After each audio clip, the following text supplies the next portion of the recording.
자, 우리 수시 준비에 대해서 실질적인 이야기를 해보고 있는데요. 정말 잘 들으시고 하셔야 됩니다.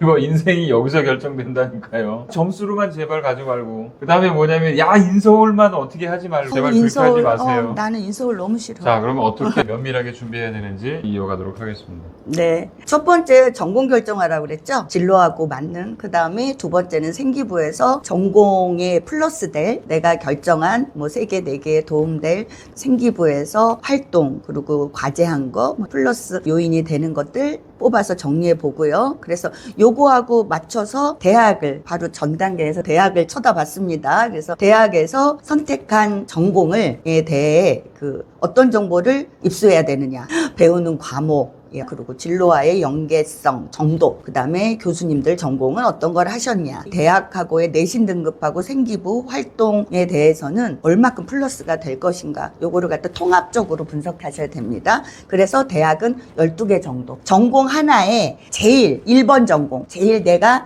가야겠다, 가고 싶다, 그리고 선택했을 때 우위에 있는 전공 같은 경우에는요, 대학과 이 전공에 관련된 거 6개, 7개 정도 고르는 게 좋고요.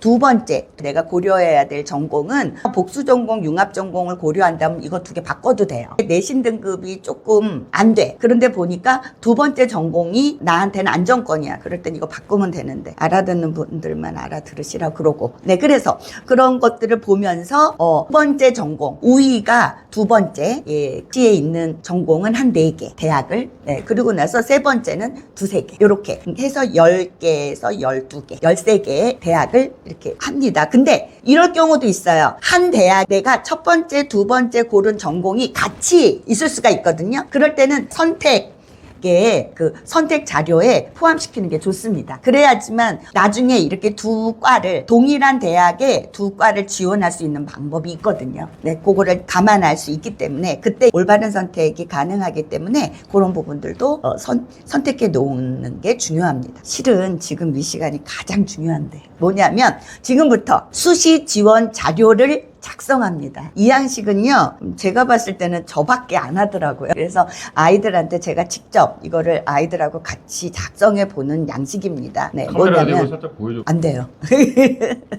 그거는 허락을 안 받았어. 어딩 내용이 아니라 대강 양식만 이런 게. 카메라 이거 보여요? 보여요? 아, 대충 이렇게 궁금해하잖아. 이렇게 해서 왔고 보여? 만들어 정리한 거예요. 정리한 거예요. 나는 비밀로 하려고 했더니 수시 지원 자료 작성을 하는 때는요, 이런 내용들이 들어갑니다. 첫 번째는요, 대학하고 전공이 들어갑니다. 대학하고 전공. 왜 앞에서 다 알아봤는데 왜 대학하고 들어가느냐고요? 대학마다 계열, 대학, 전공 이름이 나요. 예를 들면 성균관대학교는 성균융합원에 글로벌 바이오 메디컬 공학과가 있고요. 의공을 지원한다는 친구가 조사한 거로는. 그 다음에 또 이 친구는 두 번째로는 신소재공학과거든요. 신소재공학과는 공학 계열이에요. 아까는 성균융합원의 발음도 안 돼. 요거 좀 읽어줘봐요. 성균융합원의 글로벌 바이오 메디컬 공학과. 목소리 좋고 발음 좋고. 네, 그렇게. 네, 그러니까 이만큼 다르다는 얘기예요. 같이 있지 않아요. 그렇기 때문에 적어야 돼. 정리해 놓지 않으면 안 돼. 그 다음에 융합생명공학과라고 따로 있어요. 여기는 자연과학 계열이야. 그러니까 이렇게 다르다는 얘기예요. 그래서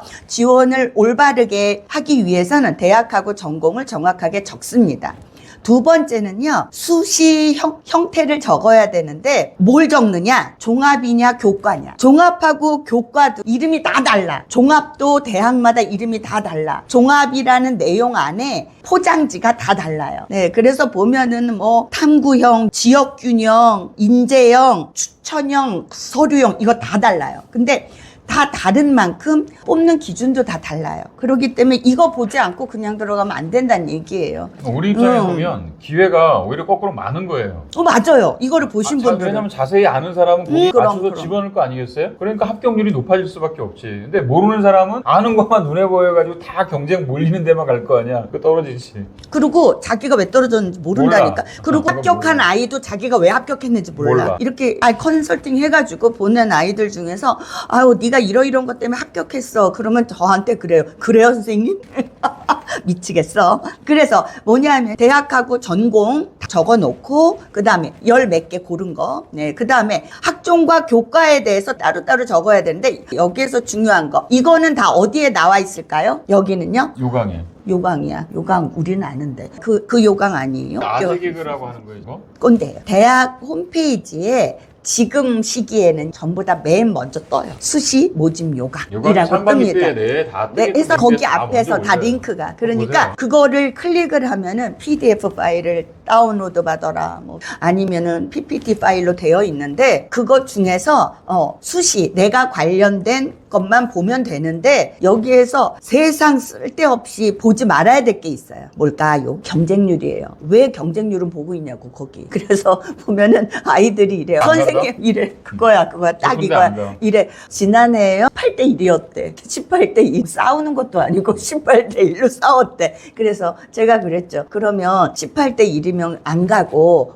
4대 1이면 가게? 그게 도대체 무슨 얘기인지. 네, 그래서 경쟁률은 보실 필요 없습니다. 네, 그거 보고 겁이 나서 멈춘다거나 뒷걸음질 칠 필요는 없다는 얘기예요. 그 대신 모집 인원은 좀 볼 필요가 있어요. 모집 인원이 세분화가 되어 있는데 아무래도 너무 조금 뽑는 데가 있거든요. 4명, 3명. 이런 곳보다는 그래도 어느 정도 모수가 있는 데가 좋겠죠. 그래서 모집 인원 꼭 그 체크해야 되고요. 그 다음이 이제 중요한 거예요. 메인이야. 수시 내용입니다. 2023년도 거, 24년도 거. 대부분은요, 이 수시 내용에는요, 어떤 것들이 들어가냐? 수능 최저가 있느냐, 없느냐. 수능 최저가 있는데도요, 두 가지로 나눌 수 있어요. 아이들 내신에서 뭐 2합 7, 뭐 이런 말 들어보셨을래나? 뭐 3합 뭐. 근데 아이들도 정확히 몰라서 이렇게 침튀기면서 얘기하는 거예요. 내신에서 두 과목의 합이 해당 대학에서 중요하게 여긴다. 채택한 과목 중에서 두 과목의 합이 4등급이 돼야 된다는 거예요. 2합 4는. 이걸 왜 정하겠냐고요. 그러니까. 수준 되는 애들을 뽑겠다는 거예요. 그렇지, 아니, 그렇지. 또 여기서 중요한 게 수능 최저나 아니면은 뭐 최저 등급을 본다 그러는데 수능 최저를 본다고 하는 대학 중에서 대부분의 대학은 정시를 봐야 돼. 그런데 나는 수시에서 끝나겠다고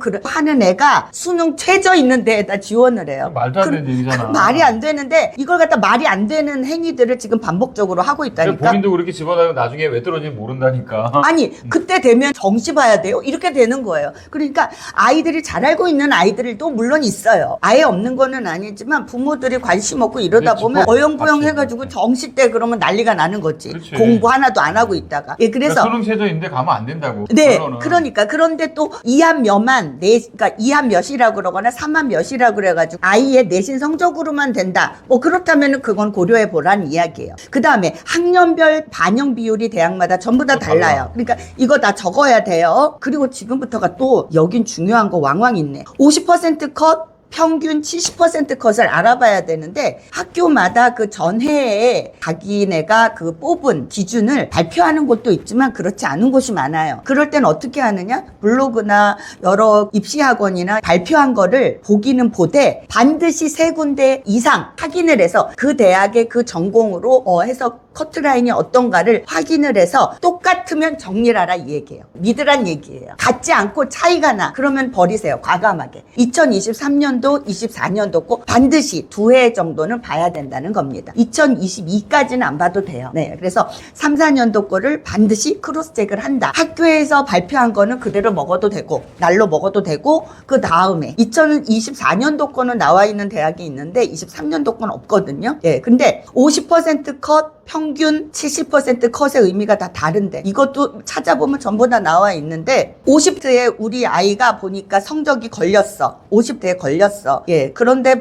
그러면 안정권이다? 아니다? 이거 판단 잘 하셔야 됩니다. 우리 아이 성적이 3.0이야. 내신 등급이 확실히. 근데 보니까 여기서 50등 3.1이야. 그러면 우리 아이는 물론 되겠네? 이렇게 생각하지 마시라는 거예요. 평균이 보니까 3.1이야. 그렇대요. 그리고 그러고 나서 70% 컷이 보니까 3.2야. 이건 뭘 말할까요? 애매하다. 3점대에 다 몰려있다는 얘기야. 애매하다. 그렇기 때문에 이렇게 그러면서도 딱 보면서 50% 컷만 보거나 평균만 봐서 이거는 적정이야. 이렇게 되면 안 된다는 거죠. 단정지을 수 없죠. 최근에 요즘에는 학교에서 쓰는 것도 있고 아이들이 또 자기가 이렇게 돌려보는 게 있더라고요. 시뮬레이션 돌려보는 프로그램이 프로그램이 있어요. 있어요. 다 그걸로도 돌려보세요. 돌려보고 그것도 돌려보고 이거 컷도 찾아보고 그래야 된다는 거예요. 뭐 하나만 보면 안 된다는 겁니다. 네. 입시학원에서 돈 받고 그거 하는 거 있잖아요. 그거 돌려보세요. 그 데이터 그런데 대신- 그때도 보면 아이들이 많이 절망하고 나중에 그 뭐라고 이러면서 후회를 많이 하는 부분들이 본인이 조금만 찾아보면 될 걸. 막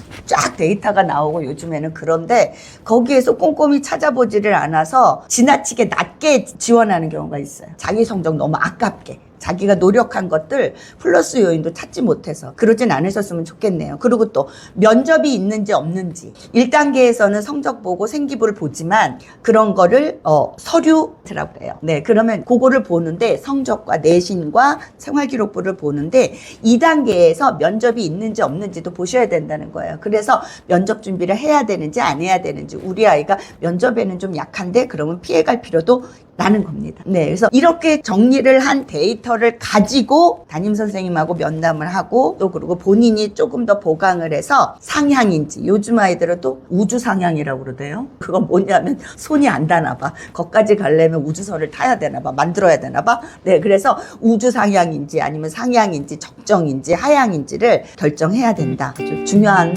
포인트를 잡아드렸습니다. 여기까지입니다.